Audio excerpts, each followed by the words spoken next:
Pas një dite të mbushur me tensione, debate dhe përplasje, Fjolla ka vendosur të lërë shtëpinë e Big Brother.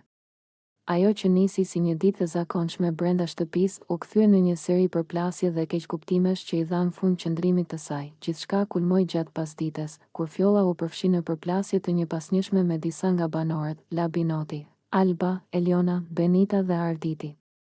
Çdo diskutim i vogël u kthye në debat të hapur dhe tensioni i grumbulluar gjatë javës shpërtheu njëherësh.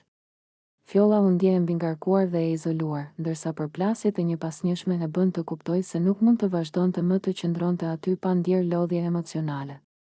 Me Labinotin, debati kishte qenë i ashpër, me akuza dhe fjalë të forta që nuk u përballuan lehtësisht.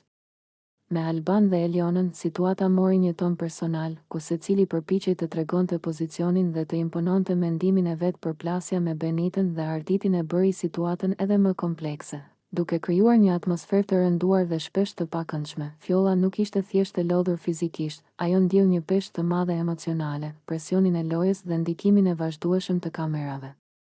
Vendimi për të dalë nuk ishte impulsiv, por i menduar mirë, një akt i vetëdijshëm për të ruajtur qetësinë dhe shëndetin e saj mendor. Largimi i saj vuri në pa një nga realitetet më të forta të Big Brother.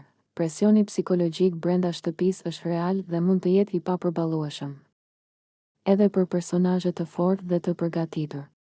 Për publikun dhe banorët e tjerë, ky moment ishte një kujtesë se çdo lojë ka kosto emocionale dhe se ndjenja dhe mirëqenia personale nuk duhet të sakrifikohen për spektakël. 3 orët e fundit para largimit ishin një turbullir emocionale, ku çdo fjalë, çdo shikim dhe çdo gjest u rrit në peshë.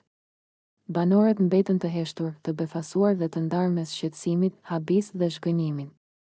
Disa përpiqeshin ta qetësonin, të tjerë e pan vendimin e Fjollës si një humbje strategjike